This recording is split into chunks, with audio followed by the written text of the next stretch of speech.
안녕하세요. 환장 우쌤입니다. 2013년 2회차 기출문제 풀이를 시작하도록 하겠습니다. 1번 문제 먼저 보도록 할게요. 과잉 공기비를 크게 하였을 때 연소 특성으로 옳지 않은 것은 나와 있는데 지금 전 회차에서도 많이 출제되었던 부분 중 하나죠. 과잉 공기비를 크게 하였다는 얘기는 공기 주입을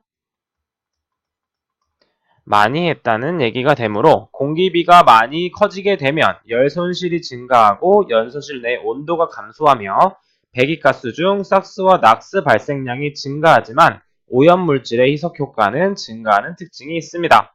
자, 그럼 1번부터 보도록 할게요. 연소가스 중 CO 농도가 높아져 산업공해의 원인이 된다 돼 있는데 연소가스 중 일산화탄소 농도가 높아지는 경우는 불완전 연소입니다. 불완전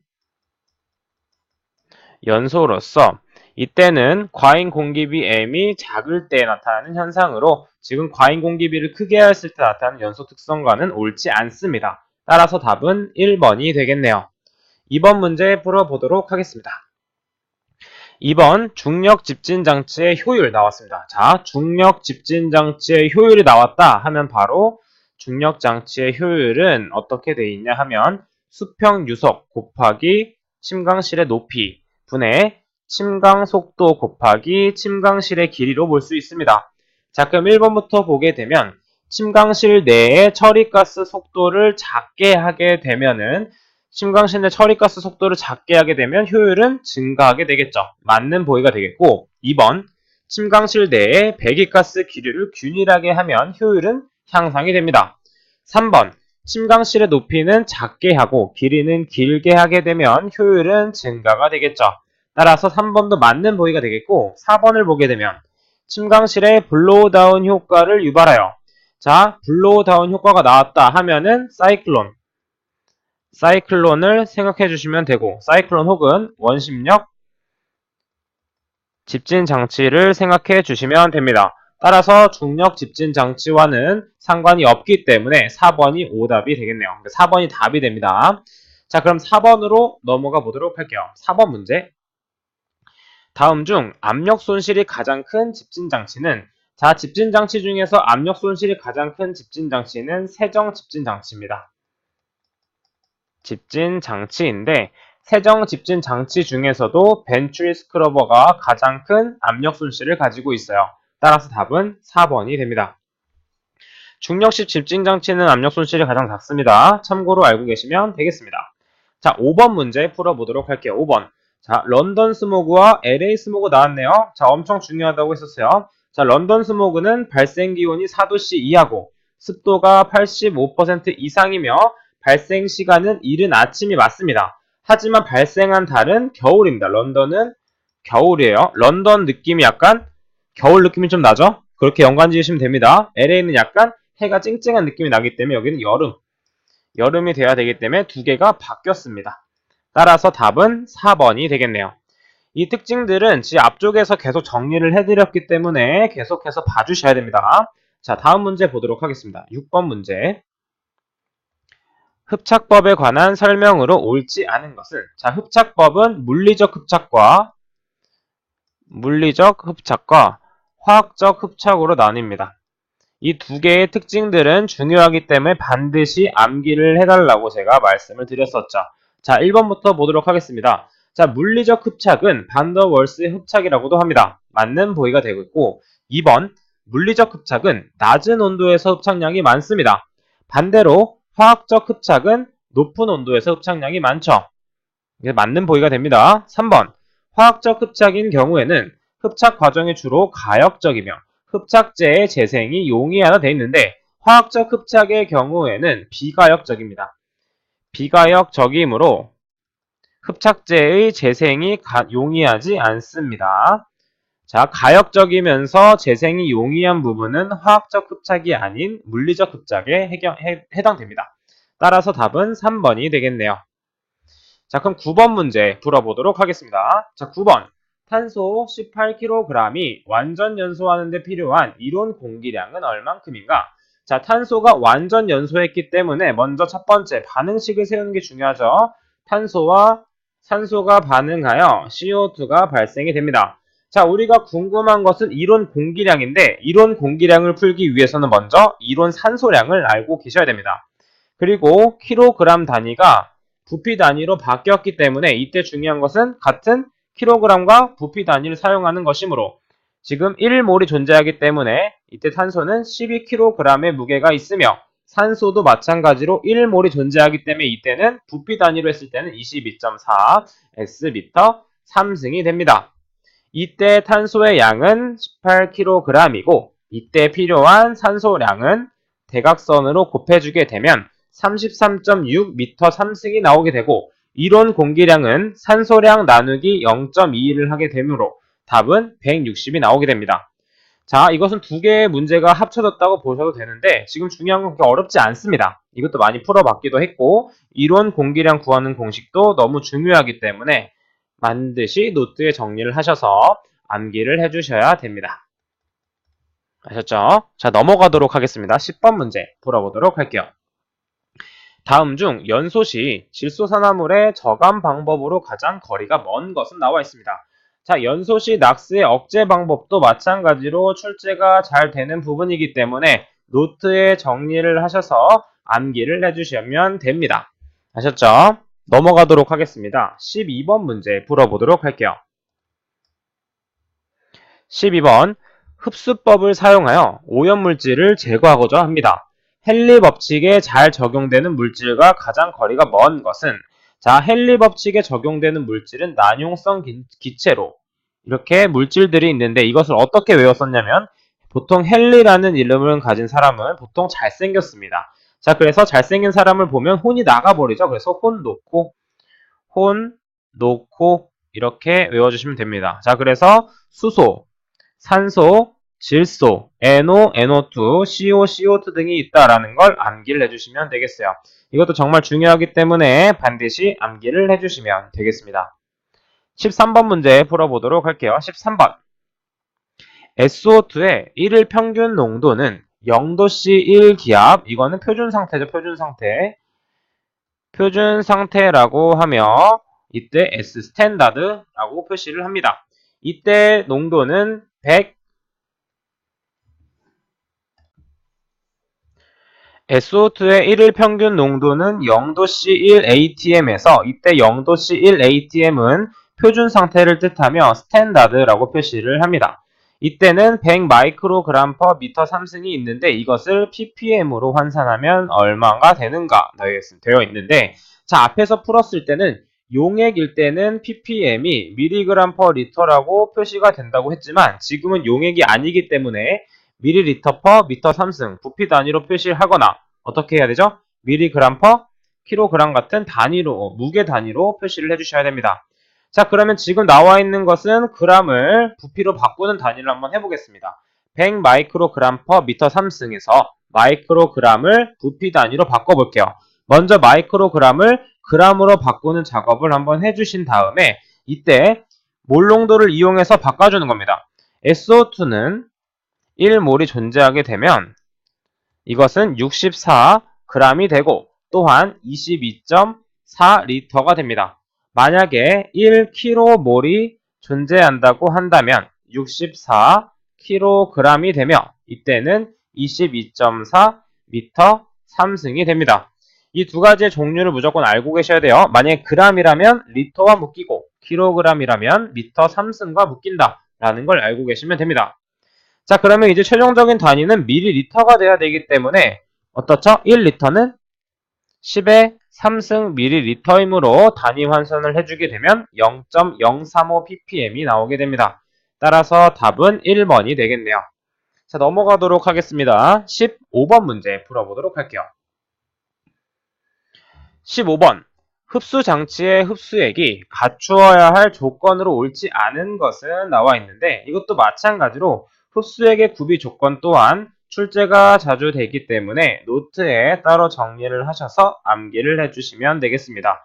자, 일반적인 상식으로 좀 보셔도 되는데 흡수액의 휘발성이 크다면 어떨까요? 점성이 크고 흡수를 잘 못하겠죠.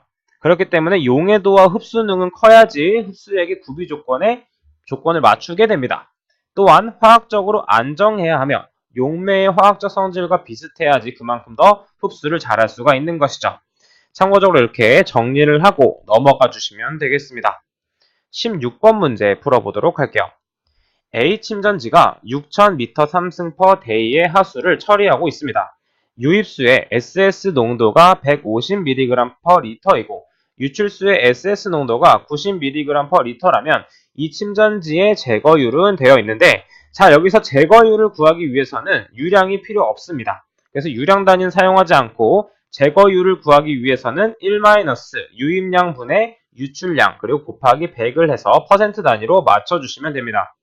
자, 그럼 보게 되면 1-150분의 90 곱하기 100을 하게 되면 40%라는 답이 나오게 되죠. 답은 3번이 되겠습니다. 이건 그렇게 어렵지 않습니다. 이거는 반드시 암기를 해주시면 되겠습니다. 유량은 필요 없어요. 넘어가도록 하겠습니다. 17번 문제 풀어보도록 할게요. 사도시에서 순수한 물의 밀도는 1g/ml다. 이건 반드시 암기를 해주셔야 됩니다. 상식이에요. 자, 이때 물 1리터의 질량은 얼마인가? 자, 지금 물의 1리터의 질량을 알고 싶기 때문에 1리터를 g으로 바꿔주는 작업을 해주시면 됩니다. 자, 1리터를 g으로 바꾸기 위해서는 밀도를 곱해줘야겠죠. 그래야지 부피 단위가 소거되기 때문에 밀도를 곱해주면 됩니다. 단 주의해야 될 점은 이때 리터를 밀리리터로 바꿔줘야 한다는 점을 반드시 알고 계셔야 합니다. 따라서 물 1리터에 해당하는 질량은 1000g이 되면서 또한 이것은 1kg과 같은 단위가 되겠죠. 참고로 알고 계시면 됩니다. 다음 21번 문제 풀어보도록 할게요. 다음 중 육각크롬 함유 폐수를 처리하기 위한 가장 적합한 방법은 나와 있습니다. 자, 육각크롬은 독성이 강하기 때문에 먼저 삼가로 바꿔준 다음에 처리해줘야 됩니다. 그때 어떻게 처리하냐면 육각크롬을 삼가크롬으로 환원시킨 다음에 중화 적정하여 수산화물 침전법으로 처리하게 됩니다. 따라서 이것은 환원 침전법으로 볼 수가 있겠죠. 따라서 답은 2번이 되겠네요. 다음 문제 보도록 하겠습니다. 23번 문제입니다. 23번 함수율 98%의 슬러지를 농축하여 슬러지의 함수율 94%인 농축 슬러지를 얻었습니다. 이때 슬러지의 용적은 어떻게 변화되는가 되어 있습니다. 자, 이것도 마찬가지로 자주 출제되는 공식이기 때문에 반드시 암기를 해주셔야 돼요. 지금 보게 되면 처음 부피 곱하기 1-0.98을 해주신 다음에 V2 곱하기 1-0.94를 해주시면 되는데, 원래의 몇 분의 몇이 되는지 궁금하기 때문에 V2분의 V1을 구해주시면 됩니다. 따라서 이걸 그대로 계산하시게 되면 3분의 1이라는 값이 나오게 돼요. 따라서 답은 2번이 되겠네요. 다음 문제 24번 문제 풀어보도록 하겠습니다. A 공장의 BOD 배출량은 400인의 인구 당량에 해당합니다. A 공장의 폐수량이 200m 3승 per day일 때 이 공장 폐수의 BOD 값 mg per liter는 얼만큼인가? 자, 이것은 단위 환산으로 충분히 풀 수가 있는데 지금 최종적으로 구하고 싶은 단위는 mg per liter입니다. 그리고 주어진 단위는 400인, 그리고 200m 3승 per day, 그리고 50g per in day라는 단위를 하나씩 갖고 있죠. 자, 그럼 우리가 최종적으로 구해야 되는 값은 질량분의 부피로 되어 있기 때문에 질량 부분이 가장 위로 올라가야 됩니다. 따라서 지금 3개 중에 질량이 분자로 올라가 있는 50g per in 곱하기 day를 바로 올려주시고, 지금 in 단위를 제거하기 위해서 400인을 곱해주며 그 다음에 200m 3승 미터 3승이 밑으로 내려와야 되기 때문에 지금 데이가 여기 올라가야 되죠. 데이가 여기 하나 있어야 됩니다. 그래서 데이가 지워지게 되고, 그 다음에 g을 mg으로 환산하기 위해서 g은 10의 3승 mg이며 미터 3승을 리터로 환산하기 위해서는 10의 3승 리터분의 미터 3승을 해주게 되면 100mg per liter라는 값이 나오게 됩니다. 따라서 답은 1번이 되겠네요. 25번 문제 풀어보도록 하겠습니다. 25번 문제, BOD 400mg per liter, 유량이 3000m 3승 per day인 폐수를 MLSS 3000mg per liter인 포기조에서 체류 시간을 8시간으로 운전하고자 합니다. 이때 FNB는 무엇인가요? 되어 있는데 이 FNB를 묻는 문제도 자주 출제되기 때문에 반드시 암기를 해주셔야 되는데 이때 F는 푸드를 생각해 주시면 돼요. 푸드, 미생물이 먹는 먹이고 이때 M은 미생물을 생각해 주시면 됩니다. 자, 미생물은 BOD를 먹기 때문에 BOD 부하량을 곱해주시면 되는 거고 이때 미생물은 포기조에 존재하기 때문에 포기조의 부피 곱하기 mLSS 농도를 해주시면 됩니다. 자, 그러면 우리가 구하고 싶은 것은 FNB이므로 자, 지금 근데 보게 되면 BOD, S0는 나와 있고 유량, Q도 나와 있고 mLSS는 X 값입니다. 자, 근데 지금 부피에 관한 문제가 나와 있지 않기 때문에 부피는 어떤 식으로 구할 수 있냐면 유량 곱하기 시간으로 부피 단위를 나타낼 수 있습니다. 따라서 유량인 3000m 3승 per day에서 시간을 곱해주면 되는데 지금 체류 시간이 8시간이죠. 이 8시간을 곱해줍니다. 하지만 여기서 단위 환산이 필요하기 때문에 day를 24hour로 바꿔주게 되면 부피는 1000m 3승이 됩니다. 자, 지금 모든 단위를 이제 알기 때문에 그대로 대입을 해주게 되면 FNB는 0.4라는 값이 나오게 되는 것이죠. 따라서 답은 2번이 되겠습니다. 자, 다음 문제 풀어보도록 할게요. 26번 문제입니다. 액체 염소의 주입으로 생성되는 유리염소, 결합잔류염소의 살균력의 크기를 바르게 나열한 것은 되어 있습니다.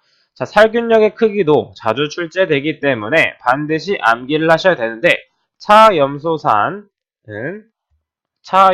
이온보다 크며 그리고 차염소산 이온은 클로라민보다 큽니다. 그리고 차염소산 이온과 차염소산은 몇 배 관계냐면 80배 관계이다 라는 것까지 암기를 해주셔야 돼요. 그래서 노트에 정리할 때는 살균력의 크기도 정리를 해주시면서 몇 배 관계인지 정도까지 노트에 정리를 해주시면 되겠습니다. 다음 문제 풀어보도록 할게요. 27번입니다.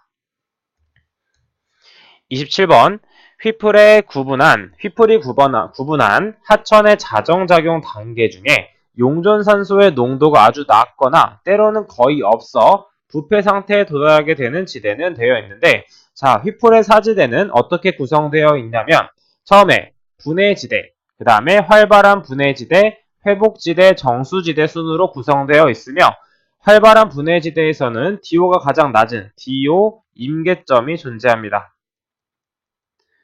자, 그래서 여기서 암기하셔야 될 부분은 어떤 것이냐면 휘플의 사지대의 구성이 어떻게 되어 있는지를 반드시 암기를 해주셔야 되며 활발한 분해지대에서는 DO 임계점이 존재한다는 걸 같이 암기를 해주셔야 되겠습니다. 따라서 답은 4번이 되겠네요. 자, 그럼 계속해서 29번 문제 풀어보도록 하겠습니다. 29번 문제, 다음 수처리 공정 중 스톡스 법칙이 가장 잘 적용되는 공정은 어딘가요? 자, 스톡스 법칙이 잘 적용되는 곳은 일형 침전입니다. 일형 침전은 자유침전이라고도 하며 스토크스 법칙이 가장 잘 적용되는 부분입니다. 자, 근데 지금 소화조, 침전지, 포기조, 살균조 중 어떤 것이 일형 침전에 해당되는지 모르기 때문에 일형 침전지가 1차 침전지가 일형 침전에 해당한다는 반드시 외워주셔야 됩니다. 따라서 답은 2번이 된다는 거 알고 계시면 되고요. 30번 문제 풀어보도록 하겠습니다. C2H5NO2라는 물질이 150g 분해에 필요한 이론적인 산소 요구량은 단 최종 분해 산물은 이산화탄소, 물, HNO3입니다. 따라서 반응식을 세우게 되면 C2H5NO2는 산소와 반응을 하게 되어 어떤 분해 산물이 나오냐면 CO2 발생, 그 다음에 H2O가 발생하며 마지막엔 HNO3가 발생합니다. 자, 이것은 화살표 대신 등으로 보시면 된다고 했어요. 자, 좌항에는 탄소가 2개 있기 때문에 CO2는 2개가 발생하게 되며 지금 질소는 1개가 있죠? 그러면 이쪽에 1개가 발생됩니다. 1개. 자, 그러면 마지막에 수소를 맞춰주게 되면 좌항에는 수소가 5개가 있고 우항에는 수소가 이쪽에 1개, 이쪽에 4개가 돼야 되기 때문에 물은 2개가 발생이 되겠네요. 자, 그럼 최종적으로 산소만 맞춰주면 되는데 산소는 지금 이쪽에 2개가 존재하고 지금 여긴 모릅니다. 자, 그럼 우항에는 산소가 몇 개인지 한번 세볼게요. 이산화탄소에서 2개 있는데 이산화탄소가 2몰이 있기 때문에 산소가 4개 있고, 그 다음에 H2O에서는 2개, 그 다음에 HNO3에서는 3개가 존재합니다. 따라서 이 모든 것들을 더해주게 되면 우황에는 존재하는 것들이 산소가 9개가 되겠고, 지금 물음표는 7개가 돼야겠죠. 자, 근데 여기서 산소는 2개가 존재하기 때문에 3.5라는 값이 됩니다. 참 쉽죠? 자, 그래서 이제 반응식을 세웠으니까 이제 그대로 계산을 하시면 되는데, C2H5NO2에 대한 분자량 대 산소 몰수 곱하기 산소의 분자량은 지금 이 C2H5NO2에 대한 양 대 산소의 양을 구해주시면 됩니다. 이렇게 대각선으로 곱해서 구해주시게 되면 X값은 224g이라는 값이 나오게 돼요. 따라서 답은 4번이 된다는 거. 이 반응식 세워서 계산하는 것들은 자주 출제되기 때문에 많이 풀어보셔야 됩니다. 아셨죠? 32번 문제로 넘어가 보도록 할게요. 다음 중 적조현상을 발생시키는 주된 원인 물질은, 자, 적조현상과 마찬가지로 부형양화에서 부형양화를 발생시키는 주된 원인 물질은 두 가지가 있었습니다. 어떤 게 있었죠? 질소와 피가 있었습니다. 자, 이 두 가지는 미생물이 영양분으로 섭취하는 것이기 때문에 이것이 많이 존재하게 되면 부형양화 혹은 적조현상이 발생되는 것이죠. 따라서 답은 2번이 되겠습니다. 넘어가도록 할게요. 34번 문제 풀어보도록 하겠습니다. 다음 중 물리적 흡착의 특징을 모두 고른 것은? 자, 물리적 흡착이 또 나왔어요. 자, 물리적 흡착은 어떤 것과 비교한다고 했죠? 그렇죠. 화학적 특징, 화학적 흡착과 비교하여서 반드시 암기를 하셔야 됩니다. 자, 기억부터 한번 보겠습니다. 흡착과 탈착이 비가역적이다. 자, 비가역적이라는 얘기는 재생이 되지 않다는 얘기고, 이것에 대한 특징이 무엇이냐면 화학적 흡착에 대한 내용입니다. 그래서 기억은 틀린 보기가 되겠네요. 자, 2번, 니은번. 온도가 낮을수록 흡착량은 많다. 그쵸? 물리적 흡착에 대한 얘기이며, 화학적 흡착인 경우에는 온도가 높을수록 흡착량이 많습니다. 니은은 맞는 보기가 되겠습니다.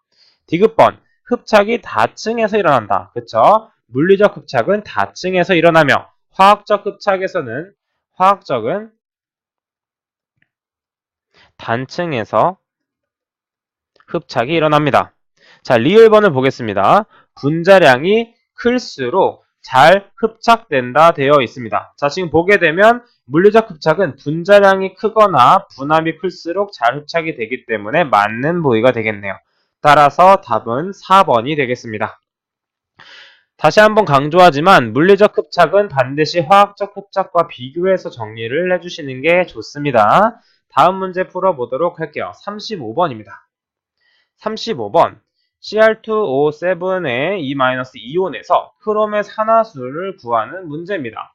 자, 이것은 최종적인 산화수가 마이너스 2가 돼야 되기 때문에 크롬의 산화수가 2개 있죠. 지금 크롬이 2개 있기 때문에 크롬의 산화수 곱하기 2를 해주시고, 그 다음에 산소의 산화수 곱하기 7을 한 게 지금 전체의 승인 마이너스 2가 돼야 됩니다.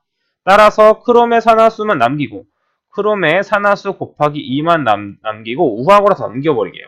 마이너스 2, 마이너스 산소의 산화수 곱하기 7을 해주시면 되는데, 자, 그러면 CR을 남기고 다 넘겨줍니다. 그래서 2분의 마이너스 2, 마이너스 산소 곱하기 7이 되는데, 이때 산소의 산화수는 마이너스 2입니다. 이것은 반드시 암기를 해주셔야 돼요. 따라서 이것을 계산하게 되면 2분의 마이너스 2 플러스 14가 돼서 6이 됩니다. 따라서 답은 4번이 되겠네요. 이것은 자주 출제되진 않지만 여러분들이 충분히 풀 수 있는 문제이기 때문에 반드시 풀어보셔야 하는 문제 중 하나였습니다. 36번 문제 풀어보도록 할게요. 여기 위에는 잠깐 지울게요. 잠깐 지우고 36번. 발열량이 800kcal per kg인 폐기물을 하루에 6톤씩 소각합니다. 자, 6톤씩 소각을 합니다. 하루에. 소각로 연소실의 용적이 125m 3승이고 1일 운전시간이 8시간이래요. 자, 하루에 8시간씩만 운전을 한다는 얘기네요. 자, 이때 연소실의 열 발생률은, 자, 열 발생률에 대한 문제가 정말 많이 출제되고 있습니다. 지금 한 3, 4번씩 나온 것 같아요. 자, 이 발생률에 대한 공식을 외우셔도 되지만 굳이 외울 필요가 없습니다. 왜냐하면 우리는 단위 환산으로 충분히 풀 수 있다는 것을 배웠기 때문에 한 번 더 풀어보도록 하겠습니다. 자, 최종적인 답에서 킬로칼로리가 분자에 위치하기 때문에 킬로칼로리가 있는 단위가 분자에 위치해야 됩니다. 따라서 그대로 800 킬로칼로리 per 킬로그램을 그대로 곱해주시면 되는 것이고, 지금 또 보게 되면 미터 3승이 분모로 가야 됩니다. 지금 미터 3승은 지금 용적이 나와 있죠. 따라서 용적은 나눠줘야 되는 거구나 라는 걸 알고 계시면 됩니다. 자, 그 다음에 필요한 단위는 hour가 남아있고, 또한 지금 6톤 per day가 나와 있는데, 지금 무게 단위를 소거하기 위해서는 이 6톤 per day를 곱해줘야겠죠. 따라서 1톤은 1000kg이기 때문에 6000kg per day가 되겠네요. 자, 마지막으로 이 day는 hour로 바꿔줘야 되기 때문에 하루에 일하는 양은 8시간이구나. 이렇게 해서 단위 환산을 이용해서 충분히 풀 수 있는 문제였습니다. 답은 4800kcal per 미터 3승 hour가 나오게 되죠. 답은 4번이 되겠네요. 자, 이건 많이 풀어봤기 때문에 계속 반복해 주시면 여러분들 것이 될 수 있습니다. 자, 39번 문제 보도록 할게요. 39번 문제. 폐기물 시료 100kg을 달아 건조시킨 후에 시료 중량을 측정하였더니 40kg가 되었습니다. 이 폐기물의 수분 함량은 몇 %인가요? 자, 이것은 중고등학교의 일반적인 수학 문제로도 충분히 풀 수 있는 문제입니다. 자, 처음에 100kg이 있었는데 이게 건조시켰더니 40kg이 됐습니다. 따라서 60kg만큼은 수분이란 얘기죠. 이것은 수분이구나 라는 걸 알고 있기 때문에 이 폐기물의 수분 함량은 전체 폐기물의 중량분의 수분 함량 곱하기 100을 해서 구해줄 수가 있습니다. 따라서 답은 60%가 되겠네요. 답은 3번입니다. 어려운 문제가 아니었어요. 자, 40번 문제. 폐기물 분석을 위한 시료의 축소 방법에 해당하지 않는 것을, 이것도 출제가 아주 잘 되기 때문에 반드시 정리를 해주셔야 되는데, 이때 시료의 축소 방법은 구획법, 교사법, 원추사분법이 있습니다. 면체분할법은 이곳에 해당되지 않아요. 답은 4번이 되겠습니다. 반드시 정리를 해주셔야 됩니다. 자, 다음 문제 42번 문제 풀어보도록 할게요. 퇴비화시 부식질의 역할로 옳지 않은 것은 나와 있는데, 부식질의 역할도 마찬가지로 많이 출제되는 특징들 중에 하나입니다. 따라서 여러분들의 이것에 대한 특징들은 노트에 정리를 하셔서 자주 보시는 걸 추천을 드릴게요.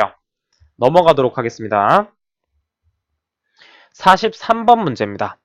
다음 중 유기성 액상 폐기물을 호기성 분해시킬 때 미생물이 가장 활발하게 활동하는 기간은, 자, 이때는 미생물 증식 곡선을 아셔야 됩니다. 미생물 증식 곡선.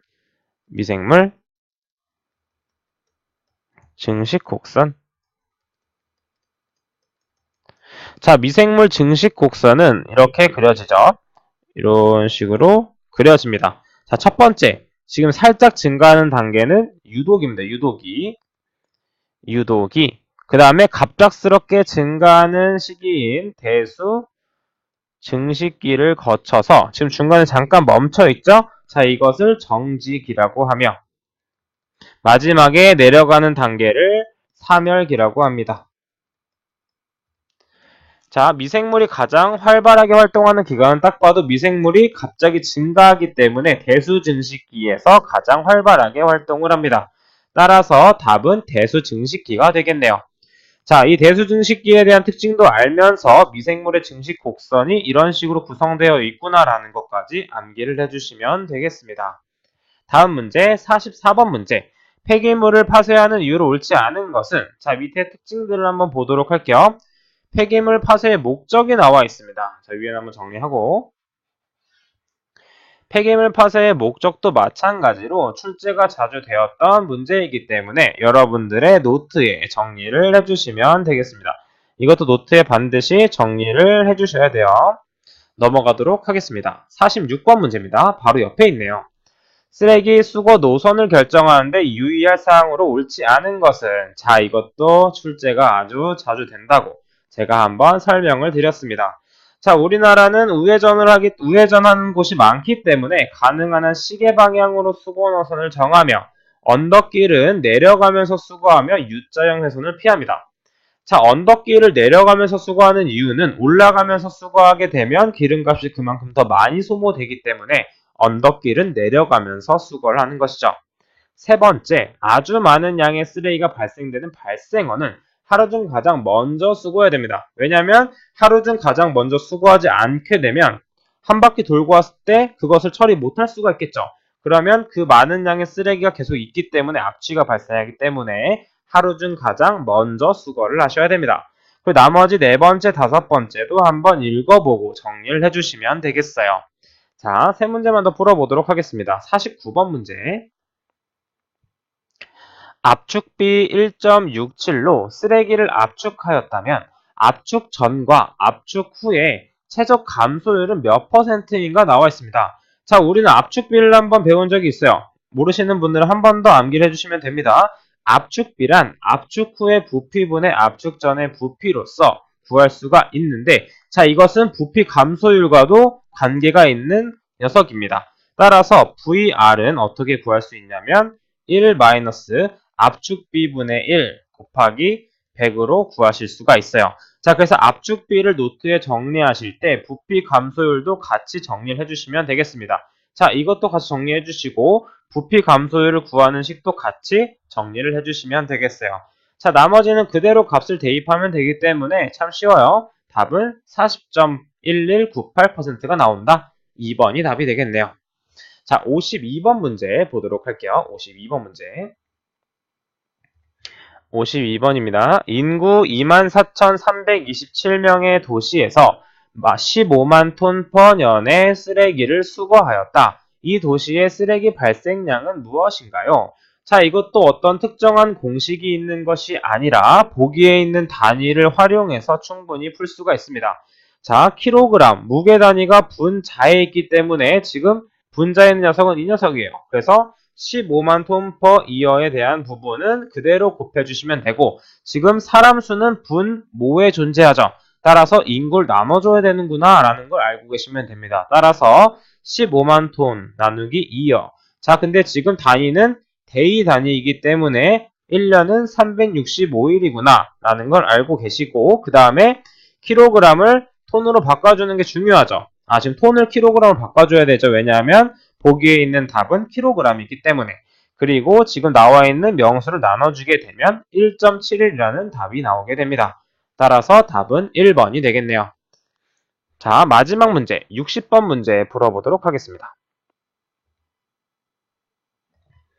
60번 파동의 특성을 설명하는 용어로 옳지 않은 것은 나와 있네요. 파동의 가장 높은 곳을 마루라 한다. 맞는 보기가 되겠고, 2번 매질의 진동 방향과 파동의 진행 방향이 직각인 파동을 횡파라고 합니다. 맞는 보기죠. 3번 마루와 마루 또는 골과 골 사이의 거리를 주기라고 합니다. 자, 파동을 잠깐 그려보면 이런 식으로 되는 것이죠. 사인 그래프 같이 이런 식으로 되는데, 지금 어떻죠?